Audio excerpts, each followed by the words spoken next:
ସେମାନେ ଦିନେ ଝଗଡ଼ା ଲାଗିଲେ ଓ ଶତ୍ରୁ ପାଲଟି ଗଲେ। ତାପରେ ସିଂହ କହିଲା ଯେ ମୁଁ ହରିଣକୁ ମୋ ଘରକୁ ନିମନ୍ତ୍ରଣ କରିକି ମିଛୁଟାରେ ତାକୁ ଜାଲରେ ପକେଇବି। ହରିଣକୁ ସେ ନିମନ୍ତ୍ରଣ କଲା ଘରକୁ ତାର। ହରିଣ ଆସିବା ଭିତରେ ସିଂହ କଣ କରିଛି, ଅଧା ବାଟ ଦେଇକିନା ଗୋଟିଏ ଗାତ ଖୋଲିଦେଇଛି। ହରିଣ ଦୌଡ଼ି ଦୌଡ଼ି ଆସୁଥିଲା, ଗାତରେ ପଡ଼ିଗଲା ହରିଣଟି।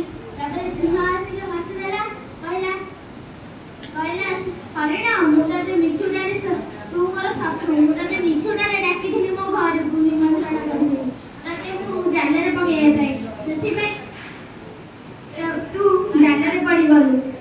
ହରିଣ କହିଲା ଆରେ ସିଂହ ତୁ ପରା ମୋ ସାଙ୍ଗ ଥିଲୁ, ତୁ କେମିତି ମତେ କହିଲୁ ଯେ ମୋ ଘରକୁ ଆସେ, କିନ୍ତୁ ମତେ ଶତ୍ରୁ କରିକି ମତେ ଜାଲରେ ପକେଇଦେଲୁ।